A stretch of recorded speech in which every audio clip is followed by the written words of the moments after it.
Bien, amados hermanos, damos gracias a nuestro Dios de estar comenzando nuestro culto en esta noche, domingo 30 de mayo. La Iglesia Bautista Sion de Miami Spring está transmitiendo su culto como de costumbre. Esta mañana tuvimos un hermoso culto.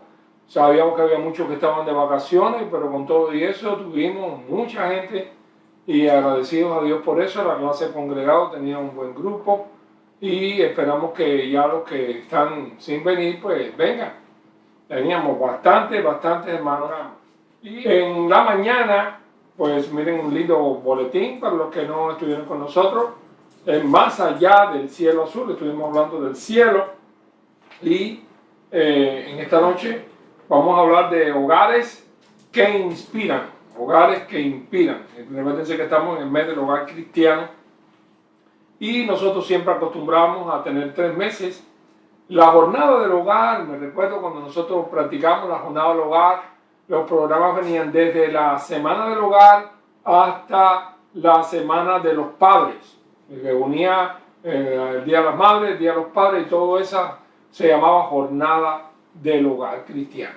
Todavía hay algunos que se celebran esa jornada del hogar, en Cuba también, algunas convenciones, la jornada del hogar. Nosotros tenemos 3 meses o casi 4 del hogar: mayo, hogar y madres; junio, hogar y padres; julio, hogar y niños. Y se puede decir, aunque agosto, el mes de los jóvenes, lo hemos separado del hogar porque los jóvenes tienen muchas actividades, muchas cosas. De todas maneras es una preocupación y es un punto importantísimo en los hogares cristianos, la atención a nuestros jóvenes. Así que se puede decir que tenemos 4 meses del año que estamos preocupados por el hogar, y eso es debido a que el hogar es uno de los puntos más importantes de la formación del ser humano.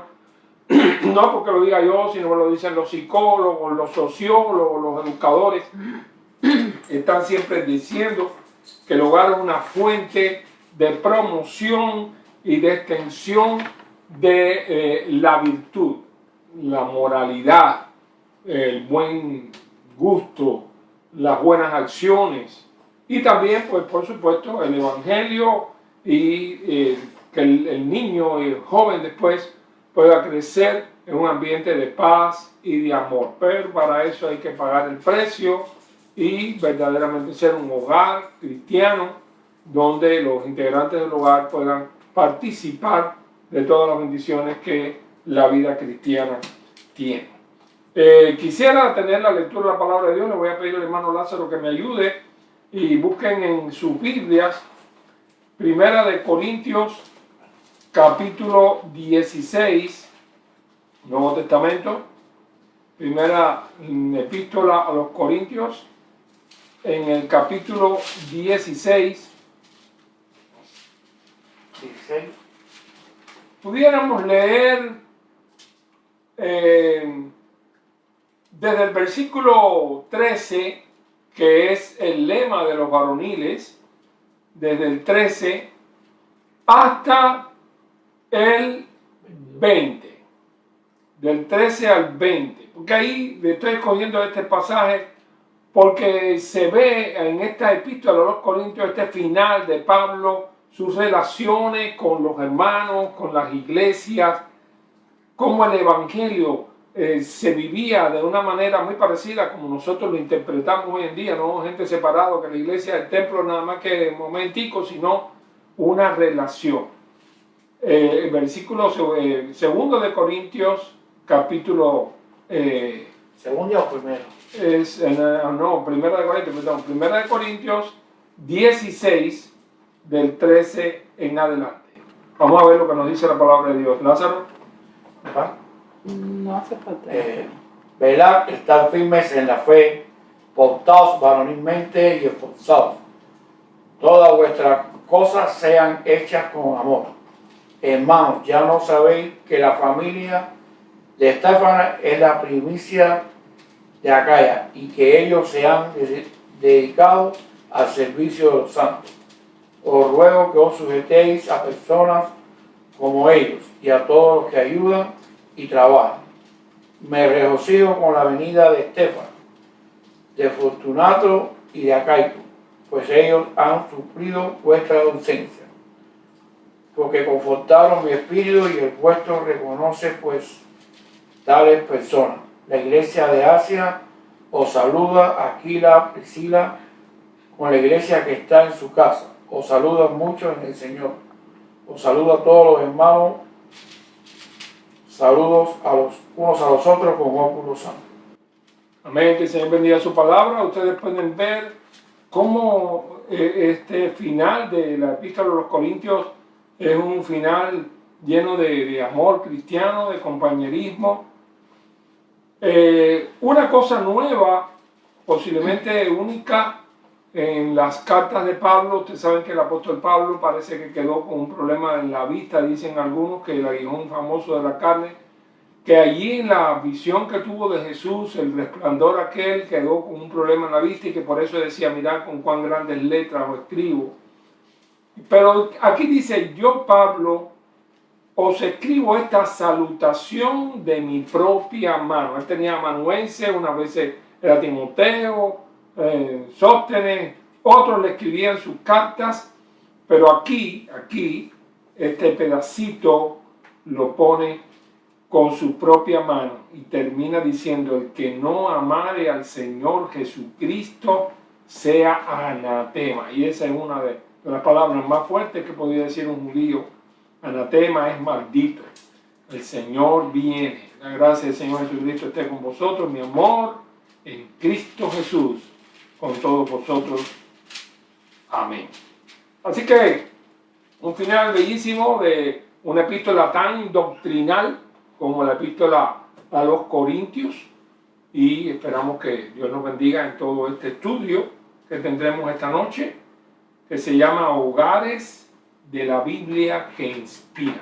Hogares, también le hemos llamado bendición de la familia.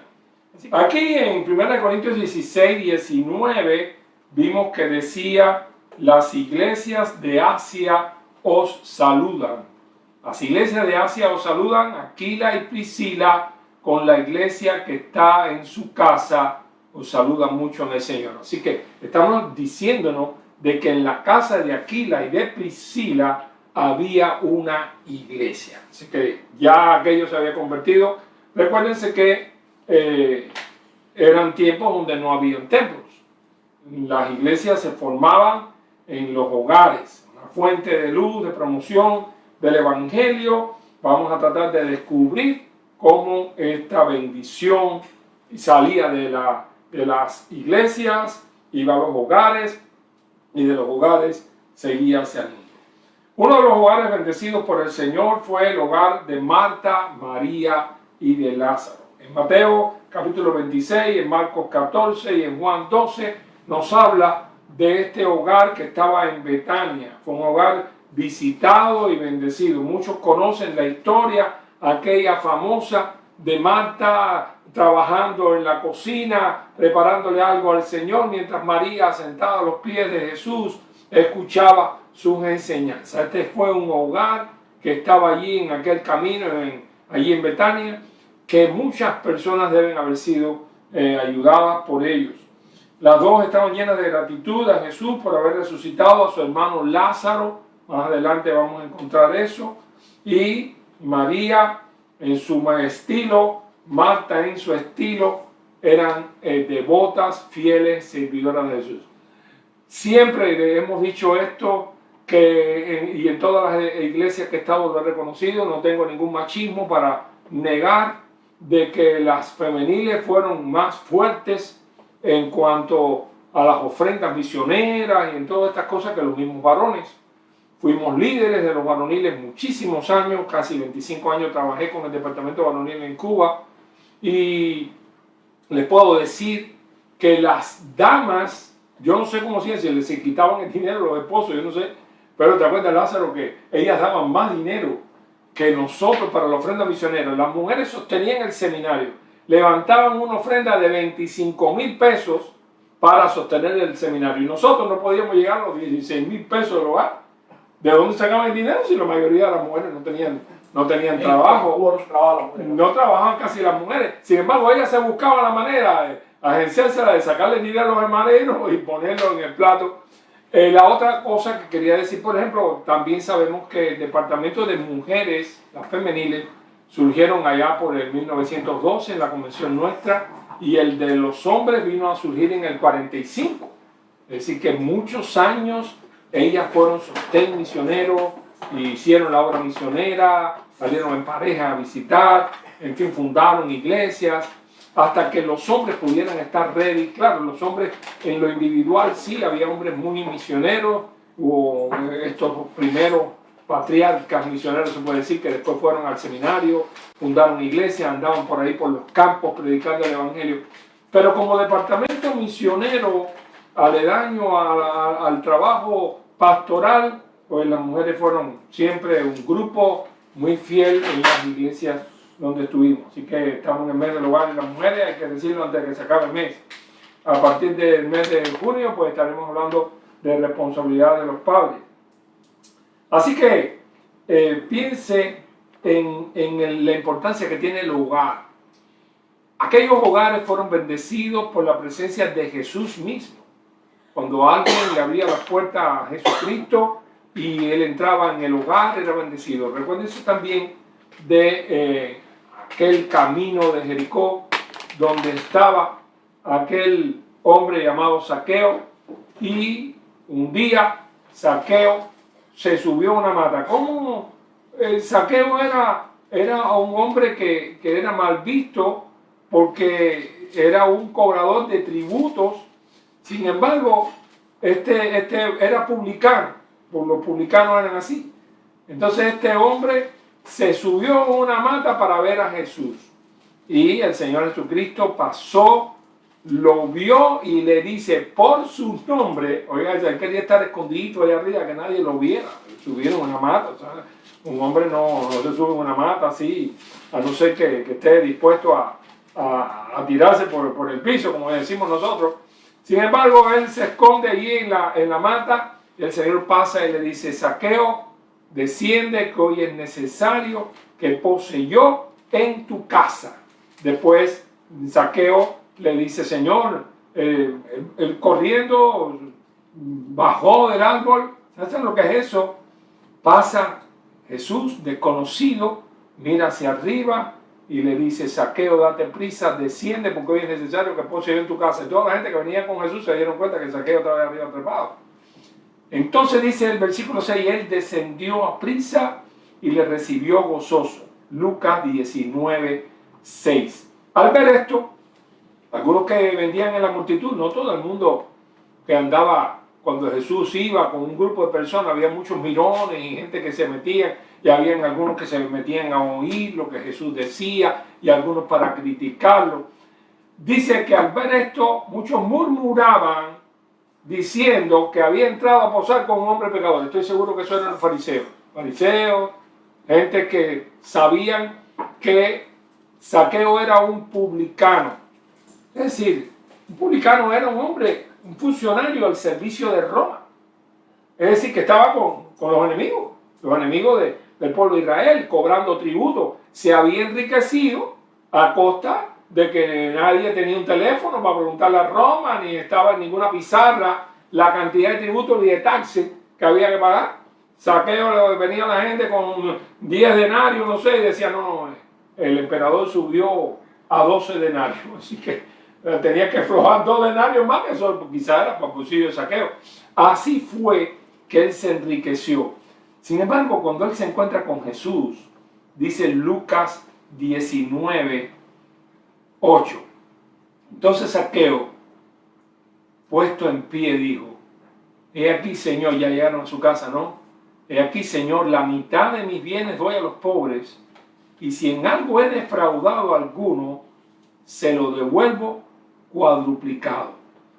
Jesús le dijo: hoy ha venido la salvación a esta casa, por cuanto él también es hijo de Abraham, porque el Hijo del Hombre vino a buscar y a salvar lo que se había perdido. Así que tenemos un hombre despreciado por su trabajo, menospreciado, vamos a decir así, que sufría de lo que la gente habla tanto hoy en día, sufría de discriminación. No tenía otro lugar donde trabajar posiblemente. Trabajó, se encontró, o alguien le encontró un trabajito para el Imperio Romano y estaba trabajando con los patrones espirituales, en este caso gubernamentales, trabajaba para el gobierno de Roma. El gobierno de Roma era opresor, el gobierno de Roma era quien estaba presionándole la cabeza a ellos y a otros millones de personas. Y sin embargo, Zaqueo estaba trabajando por él. Si algún gobierno es totalitario, usted sabe que todo el mundo trabaja, el gobierno es dueño de todo. Y entonces todo el mundo trabaja así en una empresa gubernamental, de los hospitales, por ejemplo, Cuba, de los hospitales todos son del gobierno, y las escuelas del gobierno, y la policía del gobierno, y todo el que trabaja en cualquier empresa, trabaja en una empresa del gobierno, porque el gobierno nacionalizó, quitó todas las empresas que podían tener privadas las personas. Normalmente, mayoritariamente, la gente trabaja en lugares que pertenecen al gobierno. Así que Zaqueo trabajaba para el gobierno de Roma. Pero también, aparte de eso, parece que él metía la mano. Usted sabe que el dinero es un lío. Y entonces él se iba enriqueciendo. Pero el día que Jesús llegó a su casa, porque fíjense cómo dice, hoy ha llegado la salvación a esta casa. Pero ya cuando él estaba en la mata, Jesús le dijo, es necesario que pose yo en tu casa. Es decir, que la casa de Zaqueo, que posiblemente aquella gente jamás en la vida ponían un pie ahí, porque todo miraba a Zaqueo, todo el mundo miraba a Zaqueo como que estaba vendido a los enemigos. Era así. Pero ahora, cuando ya Jesús entra a aquella casa, este hombre discriminado por todo el mundo, que posiblemente ni él mismo se soportaba a sí mismo, hay un cambio espiritual en este hombre. He aquí, Señor, la mitad de mis bienes doy a los pobres. Y si en algo he defraudado a alguno, se lo devuelvo cuadruplicado. Así que valía la pena que él te hubiera tumbado 100 pesos porque te iba a dar 400. Cuadruplicado. Le decía, oye, tú me tumbaste 25, le daba 100. Jesús le dijo, hoy ha venido la salvación a esta casa por cuanto también es hijo de Abraham. Él siempre fue un hijo de Abraham. Pero Abraham en la Biblia, según Génesis, Abraham era el símbolo de la bendición de Dios. También era el padre de la fe. Abraham se le llama en Gálatas, cuando el apóstol Pablo está hablando en Gálatas 3:9, está diciendo de que somos bendecidos con el creyente Abraham por la fe, no por la ley vino después, pero en Abraham ya teníamos la bendición de Dios. Dios le dijo a Abraham, serán benditas en ti todas las familias de la tierra. Y eso fue 75 años antes de que naciera Isaac. Así que, mis queridos hermanos, estamos hablando como el Evangelio, Dios, Cristo llega a un hogar y es bendecido, y este hombre cambió totalmente y el hogar de Zaqueo se convirtió en un hogar que ahora podía ser visitado. Un hogar donde reinaba la justicia, donde ya no se le robaba el dinero a nadie, y es una bendición. Nosotros hemos conocido cómo el Evangelio transforma vidas. En los años que hemos llevado de pastor, en todas las iglesias que hemos estado de pastor, siempre hemos visto cómo el Evangelio transforma familias. A veces entra por una persona, y es como el famoso cuento del lirio, aquel que pasó un caminante por el camino, había un papá y un hijo que no se bañaban nunca, aquello estaba todo lleno de churre, la casa por dentro, por fuera, ellos mismos, y le regaló un lirio al muchacho, un caminante. El muchacho, cuando fue a coger el lirio, él le dijo, no, pero tienes que lavarte las manos, porque tienes las manos muy sucias para tocar un lirio tan blanco. Entonces se lavó las manos, cogió el lirio y llegó corriendo a la casa y le dijo, papá, mira lo que me han regalado. Yo nunca había visto aquel color tan bello, aquella blancura tan radiante. Y cuando el padre salió, déjame tomarlo, no, tienes que lavarte las manos. Bueno, se formó un lío, porque ahora no se podía entrar el lirio para adentro, no se podía poner en la mesa, sacaron la mesa, lavaron la mesa, buscaron un jarrón, tenían que lavar el jarrón, echarle agua limpia. Es decir, que después no tenían dónde poner la mesa con el lirio limpio. hubo que limpiar la casa. La moraleja fue de que toda la vida, ellos mismos, a lo último, después de haber limpiado todo, haber puesto el lirio, ellos mismos no podían entrar a la casa porque estaban sucios, tuvieron que limpiarse. El lirio fue transformando la vida de ellos. Así es el Evangelio. Es una moraleja, el Evangelio transforma las vidas, transforma los hogares y es seguro, lo hemos visto, el Evangelio, las iglesias surgieron en los hogares. Bueno, aquí tienen el hogar. También por aquí tengo un papelito que dice, habla del hogar de ninfas. De ninfas.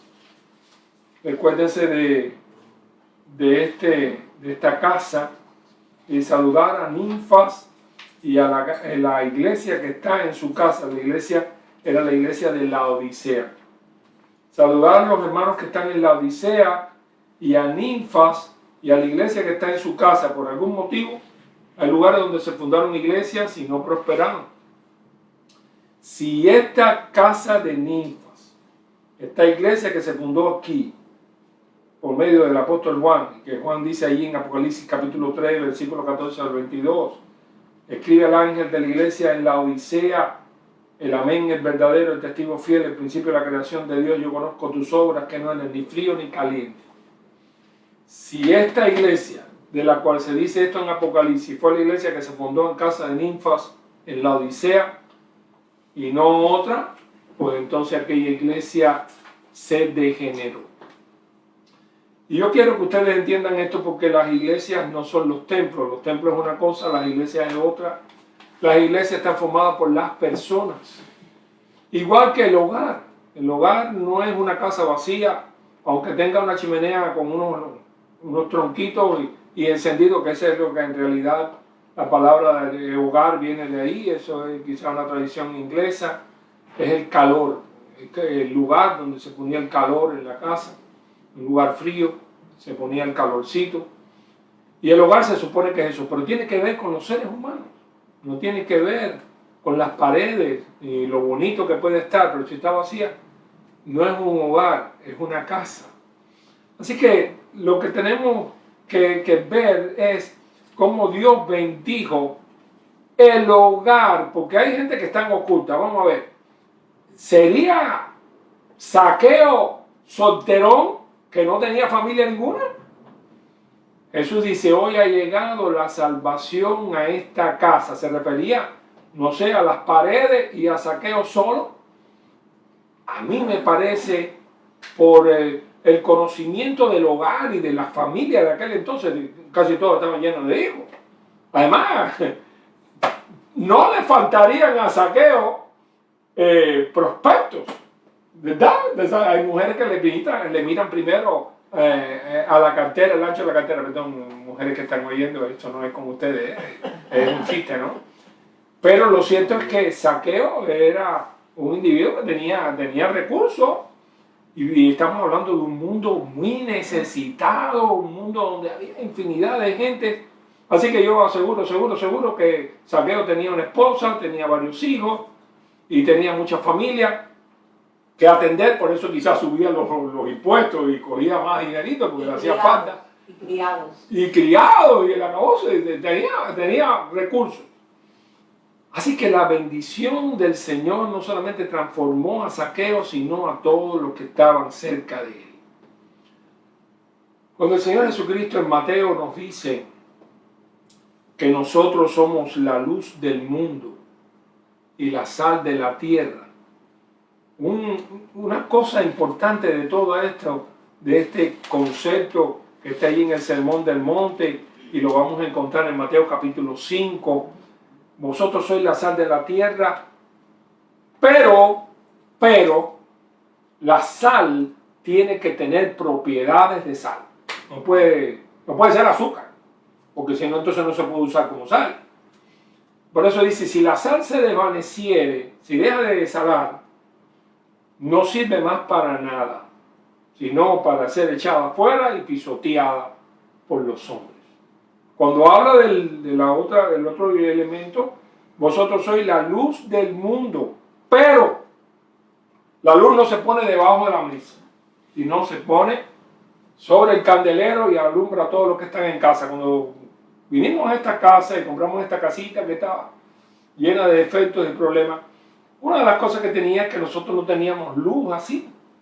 Aquí era una lamparita, ¿te acuerdas? Era una lámpara que alumbraba así para arriba, y que ya se acabó. Y en esta oscuridad nosotros no estábamos acostumbrados a vivir, y antes de poner ese cielo raso y todas esas cosas, pues pusimos los tubos, y allí entonces llevamos la luz a alto para que alumbrara a todo, y nosotros no podíamos resistir a esa luz allá abajo.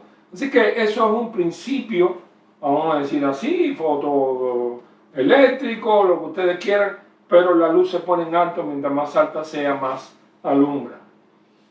Así que si hay un pero, soy sal, pero tienen que tener la propiedad de sal. Soy luz, pero la luz la tiene que ver todo el mundo. Si la luz la esconde, no sirve de nada. Si el bombillo se apagó, tampoco sirve. Hay que cambiarlo. Así que dice Jesús lo dice, no se enciende una luz y se pone debajo de un almud, sino sobre el candelero y alumbra a todos los que están en casa. Así alumbre vuestra luz delante de los hombres, para que vean vuestras buenas obras y glorifiquen a vuestro Padre que está en los cielos. En un hogar que sirve de lámpara en un lugar. Qué difícil es eso en los Estados Unidos de Norteamérica. Porque los países nuestros, no solamente en Cuba, uno habla con hermanos nuestros que son dominicanos, que son peruanos, que son mexicanos, y las personas viven igual que en nuestros países de origen, es decir, que hay más relaciones, las personas están más en la calle. Aquí, bueno, pues el lío que se va el aire, y muchas casas están cerradas, con aire acondicionado dentro de las casas, ha sido una desgracia el aire para encerrar a las personas. Los carros igual, aire acondicionado, ventanilla para arriba, y hay infinidad de personas en su barrio que, a no ser que usted tenga el deseo de saber quiénes son, pueden estar 2, 3, 4, 5 años y usted no saber y vivir ahí en la otra esquina. Tiene que ser que usted quiera, de alguna manera. Aquí nos llegaron, 3 vecinos nos llegaron. Nos llegó Germán enfrente, nos llegó Francisco del lado acá, y nos llegó una familia que está allí que todavía no ha podido penetrar bien. Hay un muchacho que se llama Juan Carlos. Aquí se mudó Alberto y su esposa.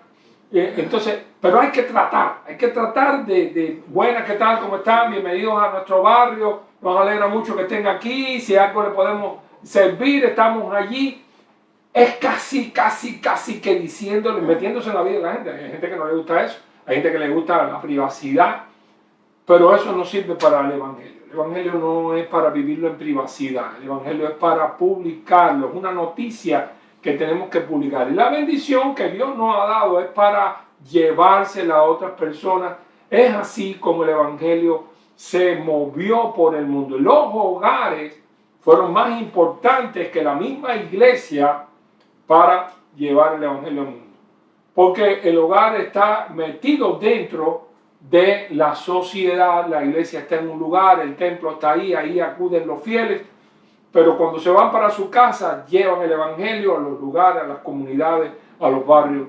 Y así creció el Evangelio en nuestra patria. Lo vimos crecer así. Cuando uno se mudaba para un lugar, allá empezaba una casa culto. Cuando viene a ver, empezaba a invitar el barrio. Cuando viene a ver, había un grupo de personas así. Surgieron también la iglesia de los Corintios. De Corinto empezó a reunirse allí, allá en Filipenses. Vamos a ver una iglesia que Pablo le escribe a los filipenses. Pero en Filipos sabemos que Pablo se reunió con Lidia junto a la hora de la oración. Así que tenemos en la casa de Lidia, la casa del carcelero, que se dio un culto ahí de acción de gracia, y Pablo bautizó a varias personas allí. Posiblemente en la primera casa de Filipo donde se bautizaron personas fue en la propia casa del carcelero. Era una propiedad romana, por cierto. Y así en sentido general. Así que la bendición familiar no es récord regular. Tú estás ahí, vas a bendecir así como que la luz te va a salir así por los poros, iluminando el mundo donde tú estás. No, lo que ilumina el mundo son nuestros principios, la manera en que obramos, cómo tratamos a la gente. Si hay uno que se cayó, que se lo levantó, si hay una señora que anda con un bulto grande. es la participación de la iglesia en el mundo lo que hace que el evangelio se extienda. ¿Usted quiere que el evangelio no se extienda? Bueno, viva su evangelio para usted solo. Y allá yo tengo mi casa en los cielos, no me interesa a nadie, y tú a descansar, a ver televisión, hasta el día que te llame Dios y para allá a recibir la corona. Pero parece que ese no era el plan del Señor Jesucristo cuando dijo ir y hacer discípulos a todas las naciones. Aquí llegó la hermana Mayra y el hermano Adriel, un saludo. Mayra Oliva, Adriel Oliva, nos alegra mucho. En el año 88, cuando llegamos a Arroyo Apolo, también estaba la familia de Mayra, que vivía en el reparto eléctrico, y allá empezamos a dar cultos en la casa de su papá, el hermano Luciano Borges, y andando unos cuantos años, pues en el año 93 ya se fundó la iglesia, desde los años 88 ya estábamos dando cultos. En 93 se fundó la iglesia, hoy hay 2 iglesias en el eléctrico, varias casas cultos. Y el evangelio se sigue extendiendo a través de los primeros que lo oyeron, los que fueron, los que asistieron, le llevaron el evangelio a otros, y así se ha ido extendiendo el evangelio en el mundo. Si usted es cristiano, de alguna manera su familia necesita la luz y la bendición que usted tiene. Yo sé lo que algunos dicen, que les cuesta trabajo, que hay diferencias de edades, que los muchachos son incalculables, pero hay personas que tienen una casa y tienen autoridad para poner una lectura bíblica en su casa. Es su casa y lo pueden hacer. Si tú no quieres molestar a tus hijos porque son ateos, a la sobrina que viene de vez en cuando y no le gusta que tú cantes en tu casa, cada uno hace en su casa lo que quiere, y un cristiano debe de tener la luz en el hogar, la manera de bendecir a otros. Si no, entonces apaga y vamos, nunca se extendería el evangelio. Yo no le puedo dar un tratado a alguien, porque no sé, va ahí, si no le gusta que yo se lo dé, si no le gusta que yo lo invite a la iglesia, pero es que nunca los que hacen y obran así podrán ganar a un alma para Cristo. La Biblia dice que el que gana almas es sabio. Así que, mis queridos hermanos, cuando vamos viendo algunos hogares de la Biblia, vamos a tirar un vistazo al hogar de Cornelio. Cornelio era un funcionario romano. Tenía 100 hombres a su cargo, y aunque Roma no se metía en la religión que tenían sus súbditos, porque de verdad no había ninguna persecución religiosa. Roma no tenía persecución religiosa. Bueno, ya el pastor que está diciendo, así era. No, la persecución no era religiosa, tú podías tener los dioses que tú quisieras, porque los dioses que tú tenías eran dioses de Roma. Roma los tenía como suyos. Ay, qué bueno, tú tienes dioses, perfecto, manda dioses para acá para que oren por el bienestar de la nación. Así que todo el que tenía dioses los adoraba y eran dioses a favor de Roma. El emperador tenía una imagen, según el emperador de turno tenía una imagen, y allí todo el mundo, era un sincretismo, todo el mundo adoraba la imagen del emperador. Ay, qué problema ese, pero los cristianos no, ni los judíos tampoco. Pero cuando un judío, cuando un cristiano no se inclinaba delante de los dioses de Roma, que rogaban por la paz de Roma, pero Jesucristo no estaba rogando por la paz de Roma. Jesucristo había venido para salvar almas. Entonces, cuando acusaban a los cristianos, casi siempre los acusaban de ser ateos, de ser inconsecuentes, de no querer el beneficio de la patria, de estar de acuerdo con los invasores. Entonces eso se convertía en causas políticas. Muchas veces el mismo pueblo los miraba con malos ojos porque creía que de verdad ellos estaban en contra de Roma. Lo que pasa es que el cristiano no se involucraba en estas cosas porque las doctrinas cristianas no tenían nada que ver, ni mucho menos de apoyar a un imperio que se extendía por medio de la fuerza. Pero ellos no lo entendían así. Muchos cristianos sufrieron persecución y fueron muertos por causas políticas. Es decir, se les mataba porque ellos no apoyaban, no oraban por Roma, no apoyaban al emperador, no pedían que sus dioses, si fuera como fuera, defendieran a Roma y sacaran a Roma adelante y en las batallas de Roma ganaran. No era así. Así que, entiendan eso es importante, porque Cornelio podía tranquilamente seguir adorando sus dioses. Yo tenía por aquí una listica de los dioses que Cornelio pudo haber adorado. Pudo haber adorado Cronos, Saturno, dios del tiempo, Agea, la diosa de la tierra, Zeus, el dios del universo, a Juno, la diosa del matrimonio, Atenea, Artemisa, Apolo, Hermes, Ares, Efeso, Afrodita, Eros, Poseidón, Atia. Hay una lista tremenda de dioses que existían y la gente adoraba y que había en Atenas. Acuérdense que había muchos de estos templos. Hasta uno que era desconocido, por si acaso había algunos que ellos no se lo sabían, que se metían en la casita ahí también, y también lo adoraban. Pero Cornelio escogió a Jehová de los ejércitos. El judaísmo, que es una cosa que tienen que entender, y yo quiero que la aprendan eso que es importante. Miren, hermanos, cuando el apóstol Pablo iba predicando por ahí, iba a la sinagoga. ¿Se han puesto a pensar ustedes por qué había sinagogas en todas partes? A ver, ¿por qué las sinagogas no estaban en Judea, donde estaba el judaísmo? ¿Por qué había sinagogas en el mundo entero? ¿Se han preguntado eso ustedes? Porque el apóstol Pablo llegaba, predicaba, iban a la sinagoga que estaba en Atenas, la sinagoga de Tesalónica, la sinagoga de Berea, la sinagoga... ¿Por qué había sinagogas en todos esos lugares? ¿Sabe por qué? Porque el judaísmo se había extendido. Acuérdense que se lo llevaron para Babilonia, vino después de Tiglat-Pileser primero los reyes de los asirios. Los judíos fueron llevados por el mundo entero, pero donde quiera que ellos eran llevados, ellos llevaban con ellos su fe. Yo te explicaba esta mañana en el culto que la sinagoga no se parecía en nada al templo. La doctrina del templo era llevar los sacrificios para que los sacerdotes presentaran las ofrendas y demás. Pero la sinagoga no. La sinagoga se parecía a un culto evangélico. La sinagoga, tú ibas al grupo, se sentaban allí en la sinagoga y cantaban los cantos de Sión y alguien leía la escritura y uno quizás de que tuviera mayor rango explicaba algún pasaje de Isaías o de alguno de los profetas, se explicaba la palabra, se oraba y se cantaba. ¿Qué cosa se parece a eso? Se parece a una iglesia nuestra, ¿verdad?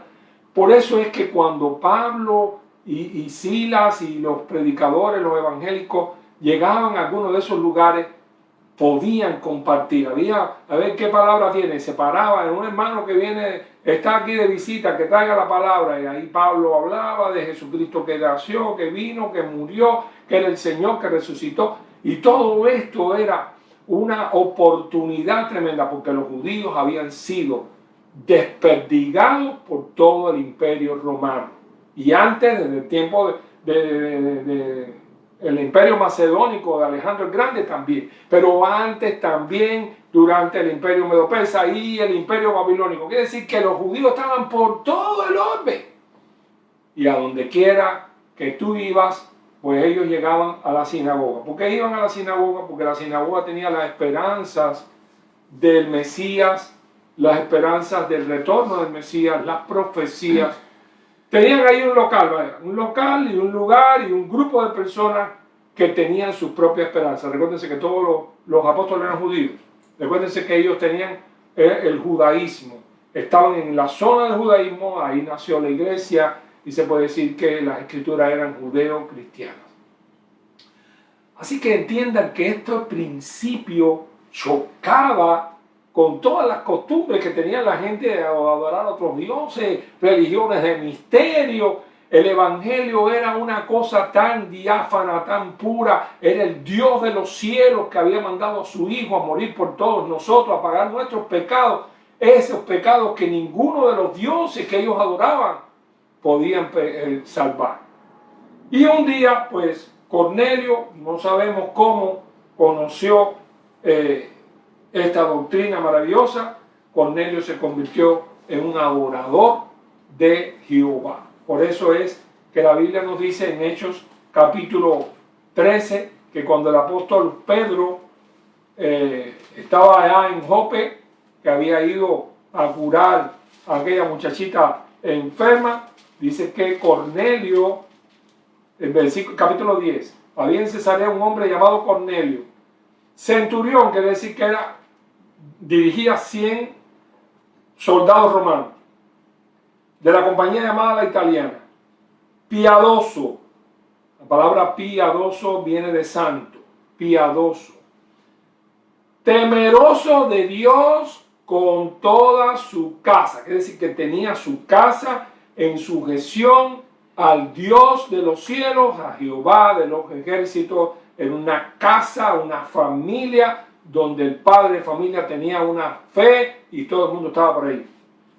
Que hacía muchas limosnas al pueblo, es decir, que él no solamente vivía su fe cristiana, su fe judía para él, sino que él hacía limosnas.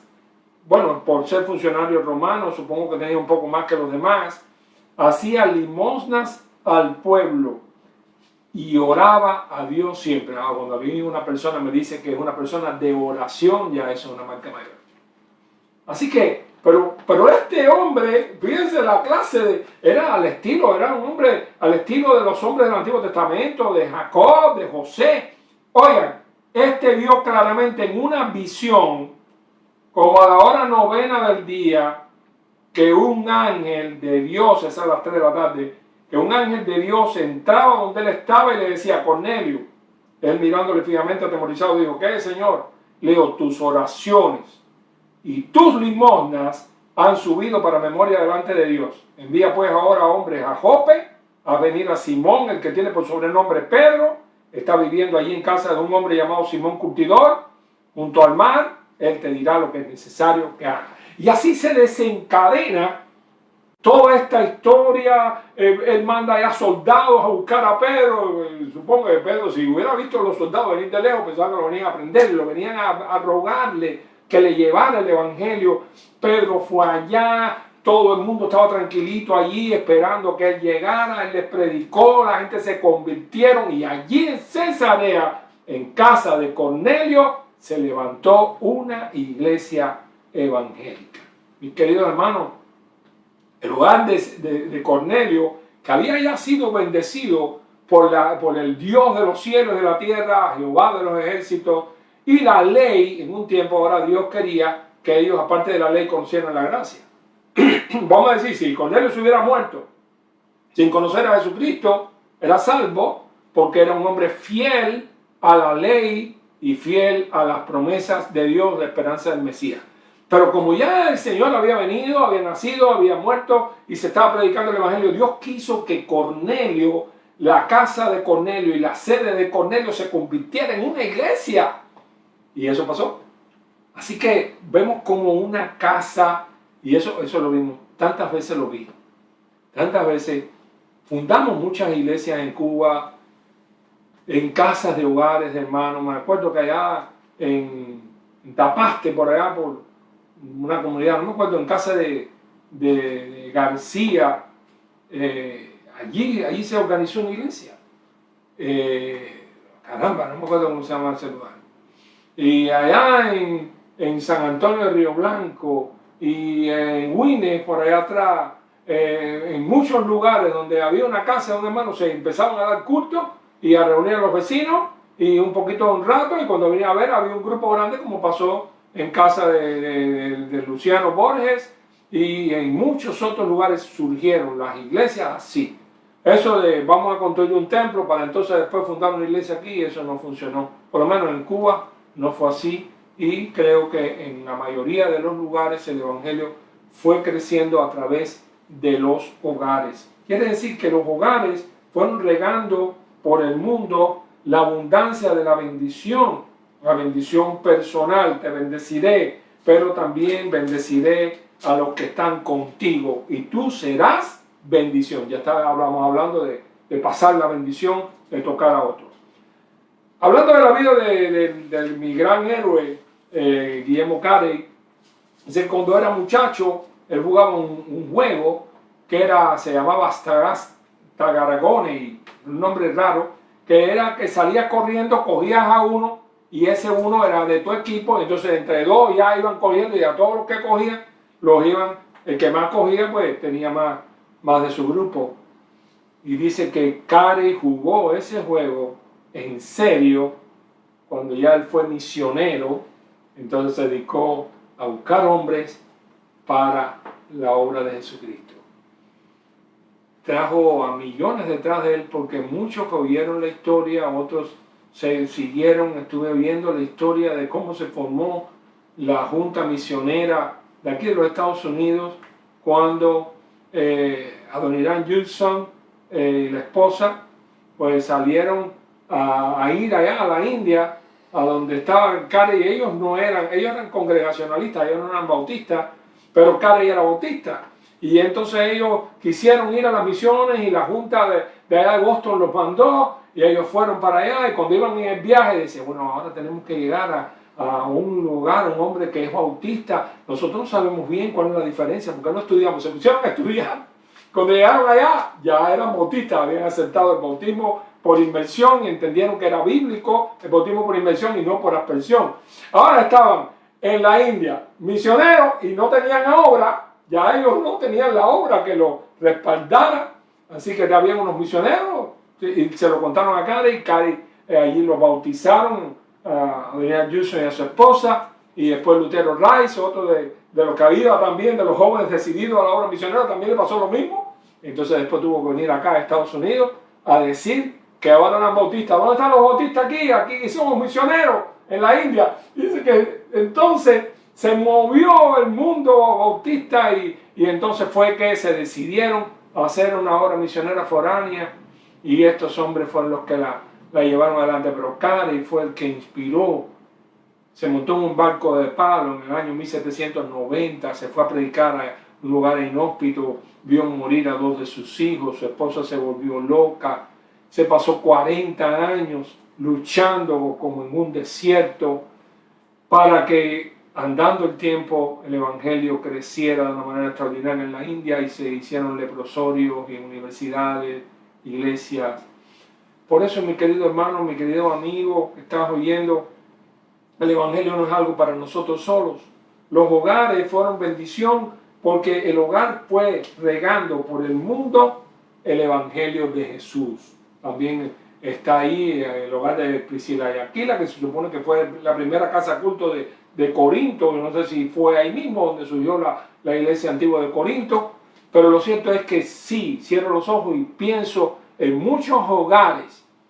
Bueno, la iglesia de Arroyo Apolo. La iglesia de Arroyo Apolo surgió de un grupo de hermanos del Calvario, hermanas que quisieron ir a donde estaba su hermanita Tomasa, que había ido a vivir a un lugar más de la periferia de La Habana, allá cerca de lo que se llamaba el barrio de Arroyo Apolo, y ellas de allá dejaron su gran iglesia allá en el Calvario y fueron y se entrevistaron y tuvieron un cultico ahí en casa de la hermana Tomasa y le predicaron a su familia. Bueno, vamos a volver, dejaron la gran iglesia. Sí, eso se llama renunciamiento. Hay quien le gusta ir a la gran iglesia, que bueno, dejo la mía chiquitica, no tiene mucho atractivo y me voy para la grande. Eso lo hace cualquiera.